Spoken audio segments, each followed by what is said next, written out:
Selecionar boas empresas não está ligado simplesmente no preço, mas está ligado no valor. Como que a gente faz para descobrir o valor dessas empresas? Esse é o vídeo de hoje. A gente vai falar sobre os fundamentos que fazem com que a gente entenda qual é o valor de fato da ação. Por quê? Nem sempre aquilo que está a um preço baixo está barato e nem sempre aquilo que está a um preço alto está caro.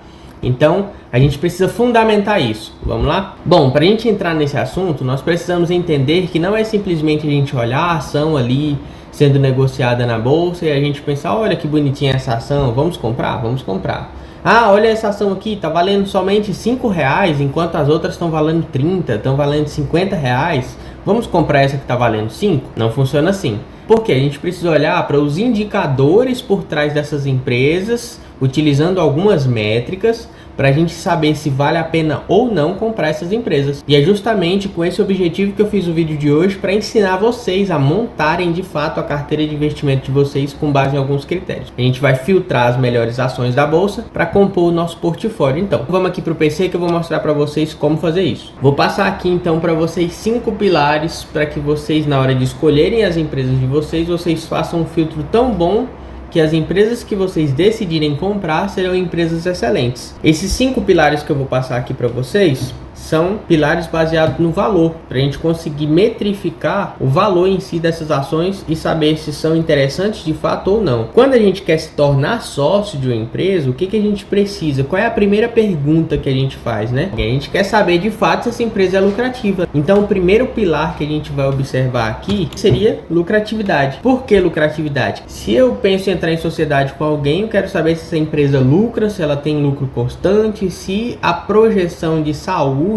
em lucratividade dessa empresa ela é perene. Então eu preciso olhar para os fundamentos dessa empresa, eu preciso olhar ali para o sistema operacional dessa empresa e saber se de fato ela gera lucro. E aqui das ações, todas essas empresas que estão listadas na bolsa, né, elas seguem alguns critérios, que no caso seria filtrar esses dados e divulgar ali para o mercado, para que o mercado saiba qual é os fundamentos por trás dela ali e se de fato ela é uma boa empresa. Então, para olhar para lucratividade, o primeiro indicador que a gente vai olhar para a lucratividade é o ROI. Por que o ROI? O ROI nada mais é do que o retorno sobre o patrimônio líquido dessas empresas. Então, quanto maior o ROI, melhor é para a gente. Vamos dar uma olhada aqui num ROI legal. A gente vindo aqui no Investidor 10, ó, vamos pegar aqui uma ação, vamos pegar a Taesa, vamos olhar o ROI de Taesa. Taesa tem um ROI de 23,8%. Ou seja, o que seria o ROI de fato, né? Vamos supor que aqui eu tenho uma luz aqui para eu gravar, tem uma câmera, tem uma tela aqui que eu observo, tem um notebook aqui do lado, teclado, mouse. Então esse daqui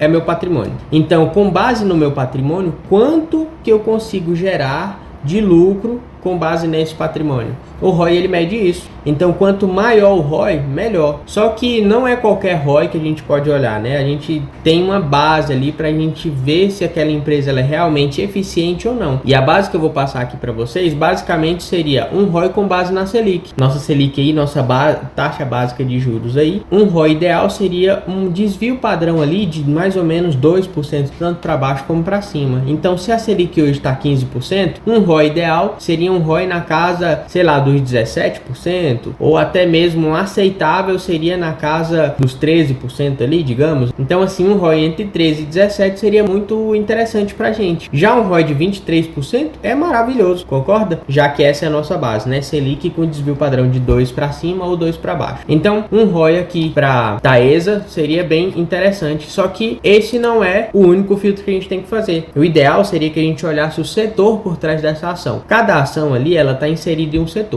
Tá bom? Então aqui no caso da Taesa nós estamos olhando o setor das elétricas. Então, para tornar o filtro ainda melhor, vamos fazer o seguinte, ó. Vamos vir aqui no Investidor 10, filtrar, vamos colocar CEMIG para a gente poder filtrar aqui e ver qual das duas está com ROI melhor. Então aqui ó, comparação de rentabilidade e tal, e aqui tá os indicadores. Então ó, CEMIG e Taesa. Entre as duas aqui, o ROI mais eficiente seria o ROI de CEMIG. Por quê? Com o patrimônio de CEMIG, ela tá conseguindo gerar um ROI ali de 25,9%. 23,9%, enquanto Taesa somente 23,8%. É sempre interessante você olhar o setor, não pegar só uma ação isolada para você observar ali e saber se aquela ação tem um ROI legal ou não, porque às vezes uma ação do mesmo setor tem umas métricas tão mais interessantes do que essa que você está querendo comprar, tá bom? Então o filtro ele não pode ser somente um indicador, você precisa olhar alguns outros. Então assim, ó, um ROI ideal seria de Selic com desvio de mais 2 a menos 2. E um outro indicador ali de lucratividade que a gente poderia utilizar para olhar seria a margem líquida. Por que margem líquida? A margem líquida ela vai mostrar para a gente qual é a eficiência operacional dessa empresa, ou seja, quanto é o custo dela para ela poder gerar essa receita, para ela gerar esse lucro, e a gente também conseguiria medir a competitividade dessa empresa dentro do mercado. Então a margem líquida ali a gente vai utilizar para a gente ver a competitividade e a eficiência. Então bora lá para a gente entender um pouquinho mais disso. Olha só, o mesmo setor aqui, né, mesmas ações, vamos olhar aqui, vamos fazer um estudozinho de caso juntos aqui sobre Semig e Taesa, né? Então aqui, ó, para nós sabermos o custo efetivo dessas empresas, nós precisaríamos olhar a margem bruta e a margem líquida. Por quê? A margem bruta menos a margem líquida daria pra gente ali uma noção de custo. E a gente tendo a noção de custo, sabendo que essa empresa ela tem um custo muito baixo, mostra pra gente que existe um poder de competitividade ainda maior. Porque concorda que se a empresa tem um baixo custo e com esse baixo custo ela consegue gerar uma receita ainda maior, é mais eficiente a gente ter essa ação em carteira, até porque a gente consegue ver também a lucratividade dessa empresa dentro do setor. Vou dar um exemplo para vocês, olha só. Dois grampeadores, né? Vamos supor que essa empresa desse grampeador aqui, ela consegue produzir esse grampeador aqui a R$10. O custo operacional dela é R$10. E ela vende esse grampeador no mercado a R$20. Então aqui o lucro dela seria R$10. Então ela tem um custo de 10, vende por 20, tem um lucro de 10. Já essa outra empresa aqui, ela é nova no mercado. Ela vende o mesmo grampeador, digamos, né? Esse grampeador aqui, essa empresa ela consegue produzir esse grampeador aqui tendo um custo de R$15.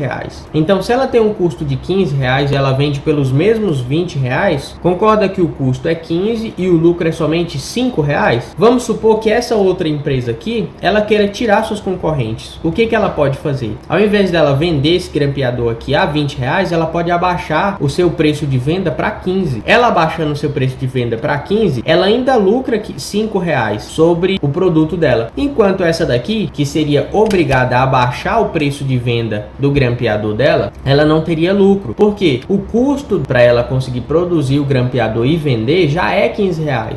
Então, se ela vende esse mesmo grampeador por R$15, ela vai ficar meio que no 0 a 0. Todas as empresas, elas querem lucro, né? O ideal é ter lucro. Então, faz sentido ela continuar produzindo e vendendo aqui o grampeador? Não faz sentido. Então, o que acontece? Essa outra empresa aqui, com poder de competitividade maior, vai expurgar essa daqui do mercado. Uma empresa que ela tem um baixo custo, ela tem um poder maior de controle a respeito do setor que ela está inserida. Então, o ideal será a gente procurar empresas com baixo custo, tá bom? Para que a gente tenha previsibilidade de continuidade no mercado. Vamos dizer que não vai ser fácil outra empresa chegar e pegar o espaço daquela dali tão facilmente. Então, margem líquida e margem bruta, a gente vai ver isso. E como a gente vê essa diferença, né? Para medir o grau aqui de custo dessas empresas, para a gente ver a competitividade delas, o que a gente vai fazer? A gente vai pegar a margem bruta e vai subtrair a margem líquida. Então, vamos olhar aqui de Semig, ó, 19,80 menos 17,25. Então, nós temos um custo ali de 2,55%. Enquanto na Taesa, vamos dar uma olhada, ó, 63,47 menos 42,41. Tem um custo muito maior. Então, assim, quanto mais distante for a margem líquida da margem bruta, maior é o custo dessa empresa. Então, o ideal é a gente buscar um custo cada vez menor, ou seja, uma margem líquida e uma margem bruta cada vez mais próxima ali o seu percentual. Então, qual das duas empresas aqui seria mais interessante a gente comprar? Semig, porque a margem líquida e a margem bruta estão muito descontadas. Então, a gente vai buscar sempre a margem líquida e a margem bruta o mais próximo possível. Então, Semig ali, até o momento, é a ação que a gente deveria ter em carteira, né? Ela tem um ROI mais eficiente, ela tem um custo operacional mais eficiente, lucro também mais eficiente. A gente tem uma competitividade mais eficiente também em Semig, beleza? Partindo para um outro tópico aqui, nós vamos falar sobre crescimento. Por que crescimento? Nós precisamos saber se essa empresa ela tem previsibilidade de crescimento ao longo dos anos com base em seu passado, tá? Porque não tem como prever o futuro. Então, nós vamos olhar o histórico de crescimento dessa empresa para a gente saber se ela tem possibilidade de continuar crescendo. Para isso, nós vamos utilizar outro indicador aqui que seria CAGR, que seria o CAGR de receita e o CAGR de lucro. O que seria então o CAGR? O CAGR, ele mede o crescimento composto dos últimos 5 anos dessa empresa. Então o CAGR de receita vai medir o crescimento composto dos últimos 5 anos da receita dessa empresa. E o CAGR de lucro, obviamente, o crescimento composto dos últimos 5 anos do lucro dessas empresas. O CAGR de receita, quanto mais receita essa empresa recebe, melhor é pra gente. Porque quanto mais dinheiro entrando, melhor. Só que, por que eu não posso olhar simplesmente pro CAGR de receita e deixar o lucro de lado? Ou então olhar simplesmente pro CAGR de lucro e deixar de receita de lado? Por quê? Imagina que a empresa está tendo uma receita bem alta, mas está transformando essa receita alta em pouco percentual de lucro, enquanto uma empresa que está tendo uma receita bem pequena está conseguindo transformar em lucro boa parte dessa receita, né? Então é interessante que você olhe para os dois indicadores. Em CEMIG teve um CAGR nos últimos 5 anos de 9,99%, porém desse CAGR de receita ele conseguiu transformar em lucro 19,58%. Então a eficiência de crescimento da CEMIG é muito interessante, né? Porque ela conseguiu transformar um percentual bem grande aqui de sua receita em lucro. Já em Taesa, olha lá, Taesa teve um CAGR de receita de 2,20 e Taesa não teve lucro, muito pelo contrário, ela ficou no prejuízo nos últimos 5 anos, em 5,73%. Então tá vendo que é mais importante você utilizar essas duas vertentes para você poder fazer sua análise ali e também comparar com o setor, porque se você compara somente uma empresa isoladamente, ou você estaria olhando Taesa e ia desistir a partir do momento que você olhasse isso daqui, ia procurar outro setor para você olhar, outra ação, outra coisa, ou então você vendo o CEMIG e você fala, nossa, a CEMIG tá muito boa, mas e se tiver outra ação do setor de energia que esteja melhor do que a CEMIG? Aqui é para você ter uma noção de como fazer isso de forma eficiente. Então aqui no CAGR, quanto maior, melhor. A gente precisa olhar ainda mais algumas métricas, né? Nós estamos na segunda e uma das outras métricas que nós precisamos utilizar é a gente olhar governança corporativa. A governança corporativa nada mais é do que os maiores detentores dessas ações. Quanto mais exposição essas pessoas têm dentro dessas ações, mais poder de decisão elas têm dentro dessas empresas. Então, vamos supor que tenha um acionista lá que ele é bem forte, que ele é bem grande lá dentro, né? E ele toma várias decisões dentro dessa empresa. Ele está por dentro do operacional, ele sabe tudo que está acontecendo, ele sabe o que está trazendo prejuízo, o que está trazendo lucro, entende? Então ele está exposto ao operacional ali da empresa. Ele estando exposto ao operacional da empresa, concorda que ele sabe de algumas coisas que nem todos os acionistas sabem? Se ele sabe de algumas coisas que nem todos os acionistas sabem, o mais interno ali, que não tem como a gente ver, talvez aqui nos indicadores, se esse cara começa a comprar cada vez mais ações dessa empresa e ela já tem outros indicadores que são bastante interessantes, o que eu como investidor vendo isso vou fazer? Vou querer comprar também, porque se ele está exposto ao operacional da empresa e ele está vendo que essa empresa tem potencial de crescimento, ele obviamente vai comprar mais dessas ações. Então se ele compra mais dessas ações, significa que a empresa está com a saúde boa. Então eu como investidor vendo de fora e sabendo que ele está comprando mais, vou comprar também, porque não faz sentido eu ficar de fora. A mesma coisa a gente vai fazer se caso a gente vê a governança corporativa dessas empresas e eles começarem a vender as ações dessas empresas, porque eles sabem que alguma coisa pode trazer prejuízo para a empresa e as ações podem cair um pouco. Então, se eles estão vendendo, por que eu vou comprar essas ações? Para a gente dar uma olhada em governança corporativa, né, a posição desses grandes acionistas dessas ações, a gente vai vir aqui, ó, no site de fundamentos, a gente pode olhar aqui CEMIG. Dentro de CEMIG aqui, a gente vê em dados históricos e a gente vê em insiders. Aqui nos insiders, olha só, a gente vê aqui a posição de compra e de venda dos maiores acionistas dessas empresas. Então, olha só, no mês 7 de 2024, nós tivemos uma grande venda aqui, né? 208 mil ações. Só que os meses foram passando e a gente viu aqui, ó, no mês 9, 79 mil ações compradas. No mês 10, 333 mil ações compradas. 3 milhões de ações compradas no mês de janeiro desse ano. No mês de março desse ano, 4 milhões de ações. Os acionistas maiores dessa ação estão comprando cada vez mais porque eles estão vendo potencial de crescimento muito grande nessa ação, né? Nessa empresa em si. Mais uma vez a CEMIG passa nos nossos filtros. Vamos olhar a Taesa? Taesa quase nenhuma movimentação, né? tudo bem tranquilo. As últimas movimentações que tiveram foram de compras e lá em 2024, né? No mês 7 de 2024 ali, ó, mês 6 e mês 7 de 2024, somente de compra. Então, beleza. Taesa também é uma empresa sólida, onde os acionistas ali não estão vendo uma perspectiva de crescimento muito grande agora a curto prazo, né? Digamos assim, porque não estão comprando mais as ações de Taesa, mas também não estão vendendo. Então, assim, de fato é uma empresa sólida, só que CEMIG tem os fundamentos um pouquinho melhor até o momento. Consegue compreender aí o quão é importante a gente olhar também para a governança corporativa? Passamos aqui por mais um filtro. Um quarto filtro que a gente pode olhar seria o endividamento. Quando a gente olha para uma empresa e a gente quer comprar essa empresa, nós precisamos se ela tem uma dívida muito alta. Por quê? Vamos supor que a gente quer uma empresa que ela tem um fundamento muito sólido, muito bom, e a gente pensa, pô, vou comprar essa empresa, e a gente não olha para o endividamento, e aí a gente compra essa empresa, e a gente entra num período igual aconteceu agora no passado. Uma empresa que ela tem um endividamento muito alto, ela vai sofrer muito num período de pandemia, porque ela vai ter que se endividar para conseguir manter o seu operacional ali. E ela se endividando para manter o seu operacional, acaba que cobrir aquela dívida ali vai ficar cada vez mais difícil, porque ela já tem uma dívida muito alta, ela está se endividando muito mais para ela conseguir manter o seu operacional, e se durante esse momento de crise, aquele momento ultrapassa aquilo que ela consegue suportar, essa empresa vai à falência. Quanto menor o endividamento de uma empresa, melhor seria para a gente. Então a gente não pode jamais deixar de olhar para o endividamento dessas empresas quando a gente vai decidir comprá-las. E o que a gente olha aqui para observar o endividamento dessas empresas seria a dívida líquida sobre o EBITDA, dívida líquida sobre o seu lucro operacional, beleza? Então vamos olhar lá, ó. Dívida líquida sobre EBITDA de CEMIG, que de 0,95. Já enquanto em Taesa nós temos uma dívida líquida de 3,20. Qual das duas é mais interessante? CEMIG. Porque CEMIG tem uma dívida muito menor. Só que aqui nós estamos falando do setor de elétricas. Então cada setor ele tem sua especificidade. Ações do setor de elétrica a gente pode, na verdade, aceitar uma dívida um pouquinho maior. As elétricas, elas precisam dispor de um pouco mais de dívida, porque elas precisam investir mais em inovação para poder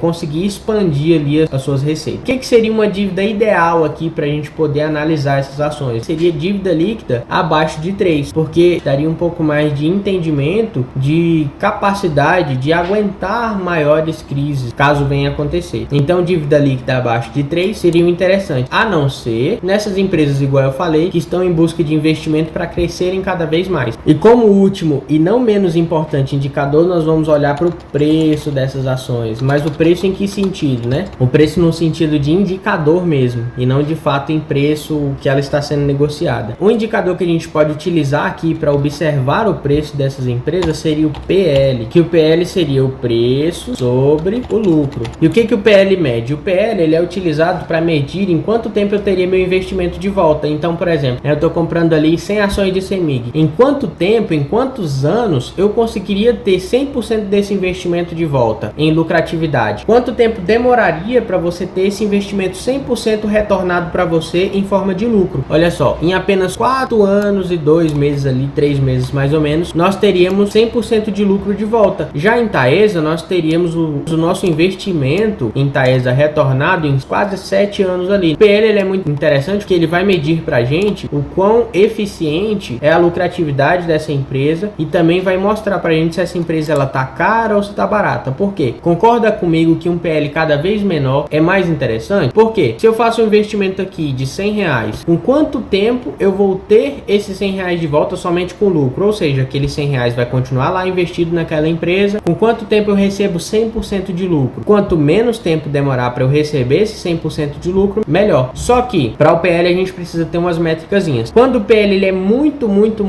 baixo, a gente precisa investigar o porquê que ele é muito baixo. PL entre 3 e 10 é um PL que a gente vai considerar como um PL excelente. Já um PL acima de 10 até 15 ali, a gente pode considerar como aceitável, mas a gente tem que ficar sempre com a orelha em pé. Já um PL acima de 15, foge dessas empresas. Então, ó, nós vimos aqui ROI, que vai mostrar pra gente ali qual é a eficiência e lucratividade pra gente. A gente vai buscar um ROI sempre Selic com desvio de 2 para mais ou 2 para baixo. A gente vai olhar a margem líquida e margem bruta pra gente saber a competitividade dessa empresa e a eficiência operacional dela. A gente vai olhar o CAGR de receita e o CAGR de lucro, com foco mais em um CAGR de lucro, pra gente saber quanto de receita que aquela empresa está conseguindo transformar em lucro, beleza? Então, quanto maior o CAGR de lucro, melhor. Governança corporativa especulativa. Se os governantes estiverem vendendo as ações dessa empresa, não faz sentido a gente comprar. Mas se eles estiverem comprando após a gente fazer todo esse filtro aqui, não nos resta nada mais, nada menos do que comprar também. E também não podemos ignorar o endividamento dessas empresas, porque se ela tem um alto endividamento, menor é a chance dela conseguir suportar coisas que fogem do controle, tanto do mercado como do mundo em si, como por exemplo a pandemia que nós tivemos recentemente. Nunca deixe de olhar para o endividamento. Endividamento sempre abaixo de 3, e empresas que estão buscando crescimento, como empresas de elétricas, a gente pode aceitar um pouquinho mais. Então compare sempre o setor também para você saber aquilo que é ideal ou não. A média do setor ele sempre vai te mostrar. E como último parâmetro, o PL, que mostraria o quanto tempo demoraria para a gente ter 100% daquele investimento de volta com base nos lucros dessas empresas. Com base nisso, o estudo de caso que nós fizemos aqui, nós conseguimos perceber que CEMIG ela é muito interessante, né, pra gente ter em carteira. E uma coisa que eu quero mostrar aqui para vocês, que vai ajudar vocês demais a filtrarem as ações de vocês aí, é o seguinte, ó. Vamos vir aqui, essa aqui é a cereja do bolo,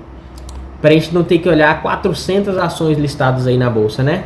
Vamos aqui no Investidor 10 e a gente vai vir aqui, ó, pesquisa avançada. Aqui na pesquisa avançada, a gente vai adicionar esses filtros que a gente acabou de conversar aqui nesse vídeo, para a gente poder puxar as ações que já estão dentro daquelas métricas que a gente está utilizando ali para filtrar as nossas ações e escolher as melhores, tá bom? Então aqui, ó, abrir mais filtros, e nós vamos selecionar aqui, ó, margem líquida, margem bruta. Então aqui adicionamos todos os filtros, vamos filtrar aqui, e a partir desses filtros aqui nós vamos colocar nossas métricas, né? PL, nós vamos buscar um PL sempre entre 3 e 15, que o 15 seria o máximo aceitável ali, beleza? Margem líquida e margem bruta a gente vai deixar aqui padrãozão mesmo, porque a gente não tem tanto filtro a respeito dela, né? Mas quanto menor a diferença entre as duas, melhor. No ROI, nós vamos buscar sempre um ROI entre esse ali com desvio de 2 para cima e 2 para baixo. Então se tá 15 seria 13, né? Entre 13 e 17. Dívida líquida sobre EBITDA, nós vamos buscar uma dívida líquida máxima de 3. Vamos colocar um 5, porque como eu disse, no setor das elétricas a gente pode dar uma margenzinha um pouquinho maior, né? Então vamos colocar ali uma dívida líquida sobre EBITDA